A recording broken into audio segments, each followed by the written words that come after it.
Hello everyone, this is Arish from Edunput. Hope you will be fine. Today we are going to discuss spreadsheet software. Let's start. सबसे पहले हम यहाँ पे देखेंगे कि spreadsheet क्या होता है. स्प्रेडशीट क्या है? ये collection of rose and columns होती है. मीन ग्रिड लाइंस जो होती हैं वर्टिकली और हॉरिजॉन्टली जो बनी होती है उसको हम क्या बोलते हैं? स्प्रेडशीट. Like this. इस तरह से क्या है? ग्रिड लाइंस होती हैं. तो ये क्या, जो इस तरह से ग्रिड लाइंस यानी वर्टिकली और हॉरिजॉन्टली लाइंस जो होती हैं आपस में, उनको क्या हम बोलते हैं? ये स्प्रेडशीट है. अब स्प्रेडशीट सॉफ्टवेयर क्या है? जो किस पर्पस के लिए यूज होता है? हमें डाटा को ऑर्गेनाइज करने के लिए यूज होता है या डाटा को कैलकुलेट करने के लिए यूज होता है.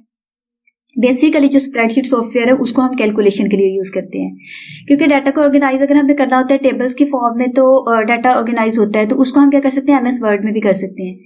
लेकिन एमएस वर्ड में हम जो काम करते हैं उसमें डाटा राइट कर रहे होते हैं, कोई भी शीट बना रहे हैं हम लोग, उसमें हम लोग क्या करते हैं? जो भी हमें चेंजिंग करनी है वो हम खुद करते हैं. जबकि स्प्रेडशीट में ये एक फीचर होता है कि वो क्या होती है, जो भी हम चेंजिंग कर रहे हैं डाटा में, लाइक कोई मार्क्स चेंज कर रहे हैं या हमें कोई अमाउंट चेंज करनी है, तो वो ऑटोमेटिकली क्या होगा? उसका रिजल्ट चेंज हो जाएगा. अब देखेंगे हम spreadsheet software is use for calculation. इसको किस लिए यूज किया जाता है? कैलकुलेशन के लिए यूज किया जाता है. यानी एक सेकेंडली ये भी होता है इसमें कि हमने मार्क्स वगैरह राइट किया वो ऑटोमेटिकली कैलकुलेट हो जाते हैं. या फिर इसमें ऑटो फिल का भी क्या होता है? फीचर होता है. लाइक हमने कोई भी चीज राइट करनी है, मैं कहूँ कि हमने सीक्वेंस में नंबर राइट करने हैं 2 और 4 यानी इवन नंबर राइट करने हैं, तो हम फर्स्ट 2 नंबर राइट करके उसके बाद उसको ऑटो फिल कर सकते हैं. तो वो ऑटोमेटिकली जितने हमें रिक्वायर्ड होंगे उतने हम क्या कर सकते हैं? उसको ऑटोमेटिकली आ जाएंगे. और इसका पर्पस क्या है कि हम इसको डाटा को ऑर्गेनाइज करने के लिए यूज करते हैं. वैसे तो हम डाटा जो भी बना रहे हैं, लाइक हम वर्ड में काम कर रहे हैं या हम कहीं और काम कर रहे हैं या अपनी रजिस्टर्स पे काम कर रहे हैं, तो हम डाटा को अगर वैसे राइट करें, लाइक हमने मार्कशीट बनानी है, तो हम ये लाइंस ड्रॉ किए बगैर, जैसे ये लाइंस हैं इनको ड्रॉ किए बगैर हम क्या करें? कोई भी मार्क्स लिखते हैं, यानी हम कहते हैं साइंस के मार्क्स, मैथ के मार्क्स, और उसके बाद हम कहते हैं कंप्यूटर के मार्क्स या कोई भी. उसके बाद हम यहाँ पे मार्क्स राइट कर देते हैं 50, 50, 50, उसके बाद 49, 20, 30. अगर हम इस तरह से राइट कर रहे हैं तो हमारे लिए डाटा को जो है वो सेपरेट करना हमारे लिए जरा मुश्किल होगा. हमें नहीं पता चलेगा कि इस रो के नीचे नंबर आ रहे हैं या किस तरह से आ रहे हैं. अगर इसी को हम क्या करें? टेबल के फॉर्मेट में ले आए, यानी स्प्रेडशीट की फॉर्म में लेके आए, ये इस तरह से हम क्या करें? लाइन ड्रॉ कर दें, कॉलम्स और रो की फॉर्मेट में इसको चेंज कर दे, तो ये क्या होगा? हमें बिल्कुल क्लियर, वहां पे डाटा हमारा मीन स्कैटर्ड फॉर्म में होगा और यहाँ पे क्या हो जाता है? वो एक ऑर्गेनाइज फॉर्म में आ जाता है. अब स्प्रेडशीट जैसे कि मैंने आपको पहले बताया, ये क्या होती है? Collection of rose and columns होती हैं. अब मैं आपको ये नेक्स्ट स्लाइड में बताती हूँ कि रोज और कॉलम्स क्या होते हैं. पिक की फॉर्म में मैं आपको क्या करती हूँ? इसको क्लियर करती हूँ. अब यहाँ पे ये हमारे पास क्या है? हम लोग मीन स्प्रेडशीट सॉफ्टवेयर बहुत सारे हैं. गूगल एक्सेल भी है, उसके बाद एमएस एक्सेल है, या इस तरह से डिफरेंट टाइप के. लेकिन जो सबसे ज्यादा यूज होने वाला है वो कौन सा है? एमएस एक्सेल है. सबसे ज्यादा यूज होने वाला कौन सा है? MS Excel. ये सामने एमएस एक्सेल का इंटरफेस है जो सामने शो हो रहा है ना. इसमें अब हम लोगों ने जैसे कल एमएस वर्ड में पढ़ा था, यानी ये दोनों ही क्या है? माइक्रोसॉफ्ट के प्रोडक्ट्स हैं. अगर हम देखें जिस तरह से हमने उसका देखा था, उसका भी इंटरफेस कुछ इस तरह का था कि सबसे टॉप पे क्या दी हुई थी? टाइटल बार दी हुई थी. यहाँ पे ये हमारे पास क्या था? क्विक एक्सेस टूल बार है. उसके बाद नीचे क्या है? मेन्यू बार है. उसके बाद कंट्रोल विंडो है. ये टैब्स हैं सारे, और मतलब बाकी ये सारे के सारे इंटरफेस सेम लाइक क्या है? एमएस वर्ड है. लेकिन यहाँ पे चेंजिंग क्या है? क्योंकि यहाँ पे हम कैलकुलेशन करते हैं, तो यहाँ पे हम कैलकुलेशन जो हमारी है वो किस किस थ्रू होती है? फार्मूलाज के थ्रू या फंक्शंस हम क्या करते हैं? अप्लाई करते हैं. अब फार्मूलाज जब हमने अप्लाई करते हैं तो उसके लिए इसके फीचर क्या है? ये हमारे पास क्या है? फार्मूला बार है. यहाँ पे ये हम कोई भी फार्मूला राइट करते हैं तो वो सारे का सारा कहाँ पे होगा? यहाँ पे राइट होगा. फार्मूला इस बार पे राइट होगा. उसके बाद हमारे पास सेल एड्रेस होता है. सेल एड्रेस अब सेल एड्रेस क्या है, ये यहाँ पे ये क्या है, सेल एड्रेस है। अब सेल एड्रेस बनता किस तरह से है, जैसा कि हमने कहा है कि ये क्या जो हमारे पास स्प्रेडशीट होती है यानी वर्कशीट जो है वो हमारे पास क्या है, collection of rose and column है। अब ये हमारे पास ये जो इस तरह से हॉरिजेंटली अरेंज्ड है ये क्या है, हमारे पास रोज है, और जो वर्टिकली अरेंज्ड है वो क्या है, हमारे पास कॉलम है। अब रो को किस चीज से रिप्रेजेंट किया जाता है, नंबर से, यानी 1 2 3 4 इस तरह से नंबर से इसको क्या किया जाता है, रिप्रेजेंट किया जाता है। जबकि कॉलम्स को किससे रिप्रेजेंट किया जाता है, अल्फाबेट से, यानी A B C capital letters जो है उनसे क्या किया जाता है, रिप्रेजेंट किया जाता है। अब जो सेल एड्रेस है वो किस तरह से बनता है, ये रोज और कॉलम को मिलाने से बनता है। जैसे लाइक मैं कहूँ कि इस सेल का एड्रेस क्या है, तो यहाँ पे ये हम क्या करेंगे, एज के नीचे इस तरह से यहाँ पे एज, और उसके साथ क्या आएगा, रो का एड्रेस आएगा। अब रो का एड्रेस यहाँ पे क्या बन रहा है, इसी रो में हम क्या करेंगे, डायरेक्ट जाके ये देखेंगे ये 6 है, तो क्या बनेगा, एज 5 इसका एड्रेस होगा। तो इस सेल का एड्रेस क्या बनेगा, इस वाले सेल का एज 5। और अगर इसी तरह से हम देखें इस सेल का एड्रेस क्या है, तो पहले हम देखेंगे कि किस कॉलम में ये आ रहा है, एफ वाले कॉलम में आ रहा है इसका एड्रेस, यानी एफ है कॉलम का, और रो का एड्रेस क्या बन रहा है, 4, सॉरी यहाँ पे हम देखेंगे ये डायरेक्ट 3 बन रहा है, तो F3 क्या बनेगा, इस सेल का एड्रेस बनेगा। यानी रोज और कॉलम को का कॉम्बिनेशन बनाने से हमारे पास क्या बनता है, सेल एड्रेस बनता है, यानी जिससे उसको रिप्रेजेंट किया जाता है। अब यहाँ पे स्टेटस बार में हमारे पास जो है वहां पे MS वर्ड में जैसे हम काम कर रहे थे तो वहां पे क्या दिया होता था, वर्ड काउंट दिया होता था। यहाँ पे अब ये शीट्स दी हुई है, ठीक है, ये शीट नंबर 1 है, जो बाय डिफॉल्ट शीट्स होती हैं वो 3 होती हैं इसमें। उसके बाद हम क्या कर सकते हैं, इसमें ऐड भी कर सकते हैं या डिलीट भी कर सकते हैं अगर हम करना चाह रहे हैं। तो इस प्लस बटन के ऊपर हम क्लिक करेंगे तो हमारी शीट्स क्या होती जाएगी, ऐड होती जाएगी। और जब हम हम कोई भी हमने सबमिट करवाना है अपना वर्क, होल वीक का हमने सबमिट करवाना है अपने बॉस को, तो हम क्या करेंगे, डेली रूटीन हमने क्या करनी है, अपनी डेली रूटीन का डाटा हमने सारा राइट करना है। तो हम क्या करेंगे, शीट लाइक मैं बनाती हूँ, शीट में मैं क्या करूंगी, यहाँ पे फर्स्ट शीट नंबर 1 को हम इसको रीनेम भी कर सकते हैं। इसके ऊपर क्लिक करने के बाद राइट क्लिक करेंगे तो वहां पे रीनेम का ऑप्शन आएगा, तो हम क्या कर सकते हैं, उसको रीनेम भी कर सकते हैं। तो मैं यहाँ पे क्या राइट कर दूंगी, Monday Tuesday Wednesday Thursday Friday Saturday. मैं सैटरडे तक क्या करूंगी, 6 जो है शीट्स ऐड कर लूंगी। जब उन शीट्स को मैं सेव करूंगी तो वो किस फॉर्म में सेव होंगी, एक बुक की फॉर्म में सेव होंगी, जिसे हम क्या बोलते हैं, वर्क बुक। अब अगर हम वर्क बुक की डेफिनेशन देखें तो वर्क बुक क्या होती है, कलेक्शन ऑफ वर्कशीट्स, यानी वर्कशीट्स की कलेक्शन को हम क्या बोलते हैं, वर्क बुक बोलते हैं। सिंपली अगर हम इसकी एग्जांपल ले, अगर हमारे पास एक रजिस्टर होता है या कोई हमारे पास बुक है जिसको हम बुक बोल रहे हैं और उसके अंदर डिफरेंट टाइप के पेजेस होते हैं, तो हम उसको क्या बोल रहे हैं, पेज, ठीक है। तो उन सब की कलेक्शन को हम क्या कहते हैं, बुक बोलते हैं। इसी तरह से यहाँ पे भी डिफरेंट टाइप के पेजेस होते हैं जिन्हें हम शीट बोल रहे हैं, यानी 1 sheet, 2nd, 3rd, 4th, 5th, तो उनकी कलेक्शन को हम क्या बोलेंगे, वर्क बुक है। जब हम उनको इकट्ठा कर देंगे तो वो क्या कहलाएगी, वर्क बुक कहलाएगी। नेक्स्ट हम देखते हैं MS एक्सेल इंटरफेस, जैसे हमने पीछे डिस्कस किया है तो इसको हम देखते हैं। फर्स्ट वन क्या है, हमारे पास टाइटल बार है। टाइटल बार क्या है, मीन जहां पे जो भी हमारा डॉक्यूमेंट है उसका क्या होता है, टाइटल दिया होता है। डॉक्यूमेंट का क्या होता है, टाइटल होता है, जो भी हम बनाना चाह रहे हैं। नेक्स्ट हमारे पास मेन्यू बार। मेन्यू बार में हमारे पास डिफरेंट टाइप के टैब होते हैं, जिसमें लाइक होम टैब है, इंसर्ट है, व्यू है, रिव्यू है।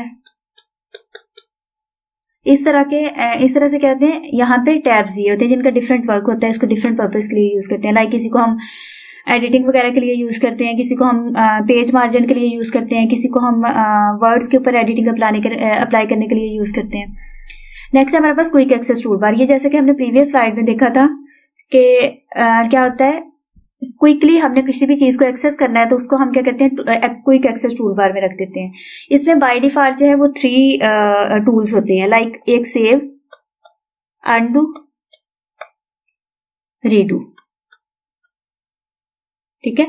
ये 3 होते हैं। इसके बाद हम क्या कर सकते हैं, खुद से भी ऐड कर सकते हैं। जो एरो साथ दिया होता है उसके ऊपर हम क्लिक करेंगे और फिर जो भी हमें टूल हमने उसके अंदर रखना है उसको हम क्या करेंगे, क्लिक करेंगे तो हमारा वो वाला टूल जो है वो अपीयर हो जाएगा in quick access toolbar. अब यहाँ पे अगर हम देखें कि हमने सेव, जैसे सेव का हमने कहा है कि ये क्विकली हम क्या कर सकते हैं, एक्सेस कर सकते हैं किसकी वजह से? क्विक एक्सेस रूल की वजह से। इसके अलावा भी हम अगर कोई चीज डॉक्यूमेंट सेव करना चाह रहे हैं तो उसके लिए हम क्या कर सकते हैं? शॉर्टकट की यूज कर सकते हैं, Ctrl+S। और अगर हमने अनडू करना है उसके लिए हम क्या करेंगे? Ctrl+Z। अगर हम रीडू करना चाह रहे हैं, अनडू मीन जो भी हमने लास्ट एक्शन किया है उसको क्या कर देगा? रिमूव कर देगा। और रीडू मीन जैसे री से यानी री अप्लाई कर देगा वो सेक्शन को,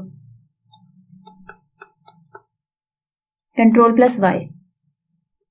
नेक्स्ट है फार्मूला बार। फार्मूला बार क्या होती है? ये भी मैंने आपसे डिस्कस किया है इमेज में कि यहाँ पे क्या होता है? Formula of the,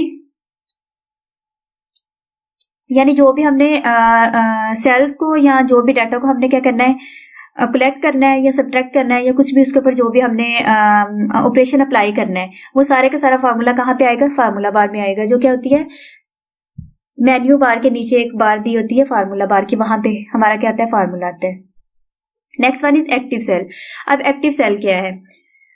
active cell वो होता है जहां पे हम करंटली जो भी काम कर रहे हैं, लाइक मैं चाह रही हूँ कि मैं यहाँ पे डाटा ऐड करूँ, मैं 5 यहाँ पे राइट करना चाह रही हूँ इस सेल में, तो जब मैं यहाँ पे क्लिक करूंगी तो ये वाला सेल क्या कहलाएगा? एक्टिव सेल कहलाएगा। और बाकी सारे के सारे क्या कहलाएंगे? पैसिव सेल कहलाएंगे। बाकी सारे क्या कहलाएंगे? पैसिव। ठीक है। और सेल है क्या? सेल हम बोलते हैं जहां पे रो और कॉलम जो है इंटरसेक्ट कर रहे होते हैं। सेल किस चीज को हम बोलते हैं? Where rows and columns intersect. जहां पे रोज और कॉलम, लाइक यहाँ पे ये देखिए, ये रो, ये हमारे पास क्या है? कॉलम है, और यहाँ पे ये रो है, ये दोनों यहाँ पे इस जगह पे इंटरसेक्ट कर रहे हैं, तो ये हमारे पास क्या है? सेल है। इसी तरह से ये होल स्प्रेडशीट जो हमारे पास होती है वो सारी की सारी क्या होती है? सेल्स उसमें सारे के सारे होते हैं जहां पे रोज और कॉलम क्योंकि इंटरसेक्ट हर जगह पे कर रहे हैं, तो वो क्या बनेगी? हमारे पास स्प्रेडशीट, और सॉरी सेल बनेगा। नेक्स्ट है हमारे पास सेल एड्रेस। अब सेल एड्रेस कहाँ पे? ये जैसे मैंने आपको बताया कि ये जो हम क्या कहते हैं? कॉलम और रो की मतलब क्या कहते हैं? रिप्रेजेंटेशन, जिससे हम उसको रिप्रेजेंट कर रहे हैं उनको लेते हैं। लाइक अल्फाबेट से हम किसको करते हैं? कॉलम को। और रोज को किससे करते हैं? नंबर से करते हैं। तो इन दोनों को मिला के जो हमारा बनेगा वो क्या होगा? सेल एड्रेस होगा। जिस भी सेल पे हम क्लिक करेंगे, लाइक एक्टिव सेल जो है, जैसे मैंने यहाँ पे आपको बताया ये एक्टिव सेल है, तो इसका एड्रेस क्या होगा? यहाँ पे अपेयर हो जाएगा address bar, cell address bar में। नेक्स्ट है कॉलम एंड रोज हेडिंग, ये हम डिस्कस कर चुके हैं। सेल, इसको भी हमने क्या किया? डिस्कस कर लिया। नेक्स्ट हमारे पास आ रही है वर्कबुक। वर्कबुक क्या है? अब हमारे पास कलेक्शन ऑफ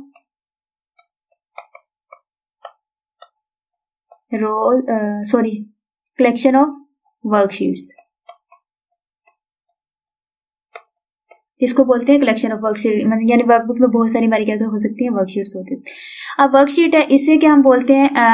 कलेक्शन ऑफ, अगर हम कहें रोज एंड कॉलम भी कह सकते हैं इसको, तो ये क्या बनेगी? Collection of rose and columns.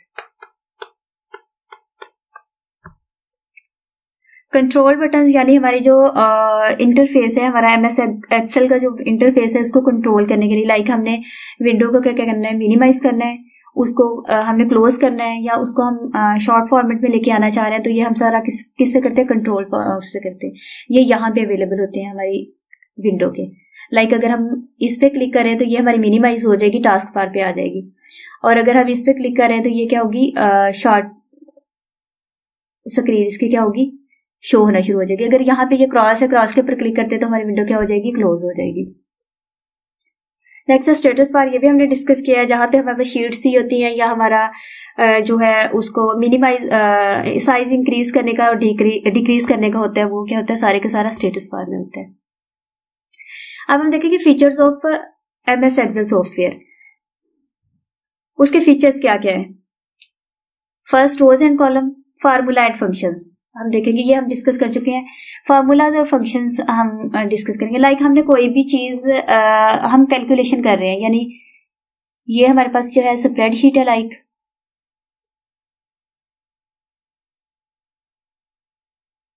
ठीक है। यहाँ पे हमने ये 5 और 4, अगर हम चाह रहे हैं कि हम इनको ऐड करें, इनको ऐड करना चाह रहे हैं, तो हम क्या करेंगे, ऐड करने का मेथड क्या है, हम फार्मूला अप्लाई करेंगे। फार्मूला किस तरह से अप्लाई करेंगे, फार्मूला हमेशा जो है वो क्या होता है, इक्वल साइन से स्टार्ट होता है। यानी फार्मूला राइट करने से पहले हम क्या करेंगे, इक्वल साइन राइट करेंगे।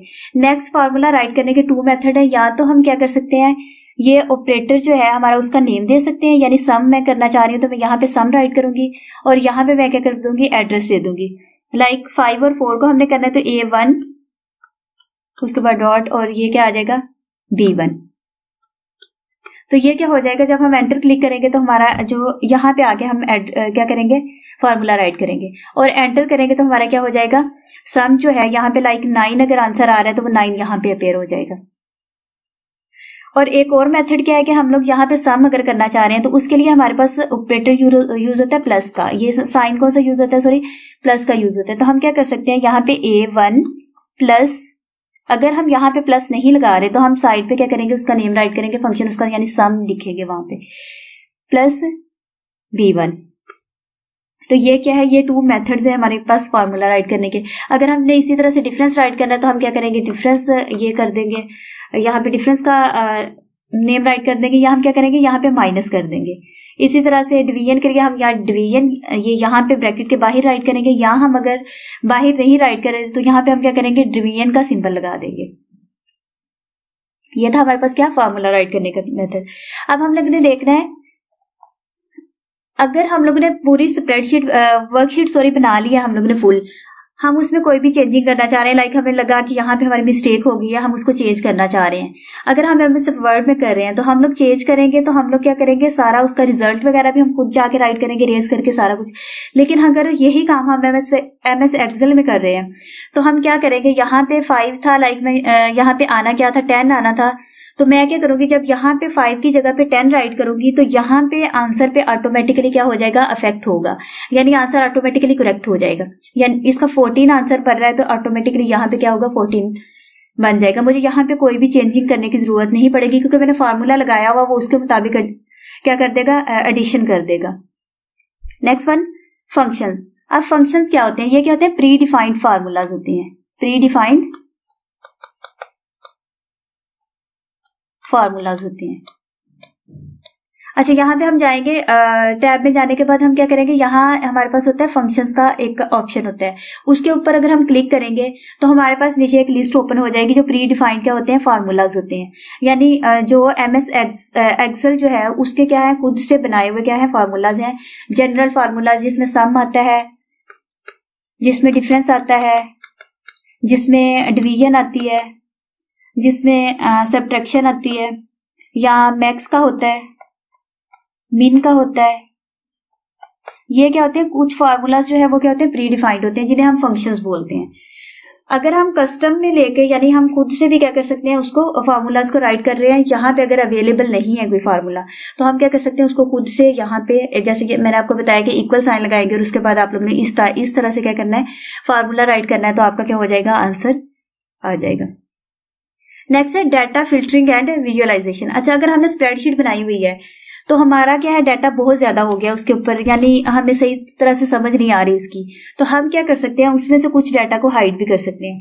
लाइक मैंने यहाँ पे ये सेल, मैंने ये वाला एक सेल है मेरे पास और ये सेल है, अब मैंने ये वाली चीज राइट की, अब मैं नेक्स्ट जो है वो और सेल बनाना चाह रही हूँ, लेकिन मेरे पास जो है ना वो बहुत स्मॉल साइज में आ गया है, क्योंकि ज्यादा स्प्रेडशीट हम बनाएंगे, ज्यादा वर्कशीट जो हमारी बन रही है तो वो स्मॉल में होता जाएगा। तो मैं चाह रही हूँ कि मैं फर्स्ट वाले कुछ जो है रोज या कुछ कॉलम्स को मैं क्या कर दूं, हाइड कर दूं। तो मैं उनको सिलेक्ट करके क्या कर सकती हूँ, हाइड कर सकती हूँ कि वो सामने शो नहीं होंगे सही वर्कशीट के अंदर। जब मुझे जरूरत पड़ेगी उनको देखने की तो मैं क्या कर लूंगी, उनको अनहाइड करूंगी, तो मैं उनको देख भी सकती हूँ। यानी अगर हमारे पास ज्यादा डाटा है तो हम लोग क्या करना चाह रहे हैं वो हमें समझ नहीं आ रही, तो हम उस डाटा को हाइड भी कर सकते हैं और क्या कर सकते हैं, अनहाइड भी कर सकते हैं। वो अवेलेबल होता है वहां पे, यानी वहां पे शो होगा, लेकिन सामने हमें क्या होगा, हाइट जो है वो होगा कि स्पेस जो है वो ज्यादा उससे बच जाएगी। नेक्स्ट फीचर है कस्टम फॉर्मेटिंग, यानी हम लोगों ने कोई भी शीट बनाई है, लाइक ये शीट बनाई है हम लोगों ने, यही मैं कहूंगी, अगर रिपोर्ट कार्ड हमने कोई भी बनाया है, या हमने कोई बजट लिस्ट बनाई है, या हम कोई भी वो बनाना चाह रहे हैं। अब इसमें हम क्या कर सकते हैं, खुद से फॉर्मेटिंग कर सकते हैं। कुछ फॉर्मेटिंग टेम्पलेट्स पड़े होते हैं, लेकिन हम लोग क्या कर सकते हैं, खुद से भी फॉर्मेटिंग कर सकते हैं। लाइक अगर हमने यहाँ पे चाह रहे हैं कि हम ऊपर क्या करें, कोई डार्क कलर ग्रीन कर लें, या यहाँ पे हम इस सेल में ये वाला कलर करना चाह रहे हैं, या हम जैसे ये रिपोर्ट कार्ड बना रहे हैं, तो उसमें हमने क्या करना है, फुल शीट में हम लोगों ने फेल वाले स्टूडेंट्स को क्या करना है, डिफरेंट कलर से शो करना है, ताकि जो देख रहा है, अगर हेड देख रहा है उस चीज को, तो उसको क्लियरली समझ आ जाए कि इस शीट में बेसिकली कहा क्या गया, कहाँ पे स्टूडेंट फेल है, उनको किस चीज से रिप्रेजेंट किया गया है, जो पास है उनको किस से रिप्रेजेंट किया है, पोजीशन होल्डर को किस तरह से। तो हम लोग क्या कर सकते हैं, यहाँ पे कस्टम फॉर्मेटिंग कर सकते हैं जहां भी हमें जरूरत होगी। अगर मैं कह रही हूँ फर्स्ट पोजीशन वाले को हम मतलब मैं ये वाला कलर ग्रीन कलर दे देती हूँ या ब्लू कलर दे देती हूँ इस टाइप का, तो क्या है, मैं ये वाला सारी की सारी यानी कस्टम फॉर्मेटिंग इसमें कर सकती हूँ। उम्मीद है कि आप लोगों को स्प्रेडशीट से रिलेटेड सारी समझ आ गई होगी। अगर आपको कोई भी क्वेश्चन है इस वीडियो से रेलिवेंट, तो आप क्या कर सकते हैं, कमेंट सेक्शन में पूछ सकते हैं। अगली वीडियो तक के लिए अल्लाह हाफिज।